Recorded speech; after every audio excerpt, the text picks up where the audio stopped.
কচুমুখী দিয়ে মাছের টক বানিয়েছেন কি কখনো? আসসালামু আলাইকুম। আসুন আজকে আমরা কচুমুখী দিয়ে মাছের টক বানাই। এজন্য প্রথমে আমি কড়াইয়ে পেঁয়াজ দিলাম। তেলের সাথে পেঁয়াজ দিয়ে পেঁয়াজটাকে ব্রাউন করে ভেজে নেব। এখন আমি মসলা এড করব কিছু। আদা রসুন বাটা ১ চা চামচ পরিমাণ। মাছের পরিমাণ অনুযায়ী মসলা দিবেন। কষানোর সুবিধার্থে একটু পানি দিলাম।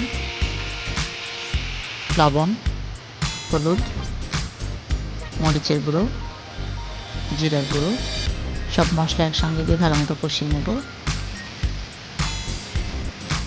এখানে কচুমুখী আমি কেটে রেখেছি। কেটে ধুয়ে রাখা কচুমুখী এখন অ্যাড করব।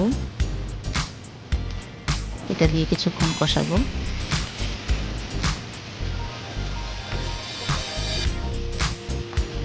এখানে মাছ আমি আগে থেকে কেটে ধুয়ে হলুদ লবণ দিয়ে মেখে রেখেছি। এখানে আমি ছোট সাইজের কাতলা মাছ নিয়েছি।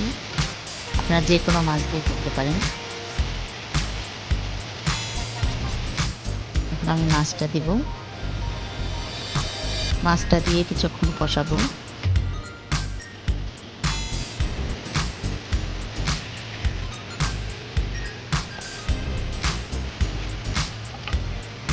কচুমুখী দিয়ে এরকম মাছের টক খুব মজা লাগে।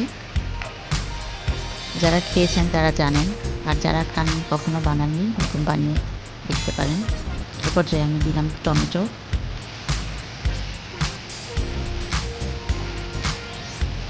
পরিমাণ মতো পানি দেব কচুমুখিটা সেদ্ধ হওয়ার জন্য।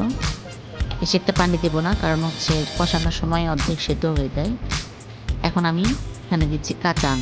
এই আমটা আমার ফ্রিজে ছিল, হালকা করে ভাপ দিয়ে আমি রেখে দিই সারা বছর খাওয়ার জন্য। বেশ খানিকটা কাঁচা আম দিয়েছি টক, বেশি টক হওয়ার জন্য। আপনারা আপনাদের স্বাদ অনুযায়ী টকটা দেবেন।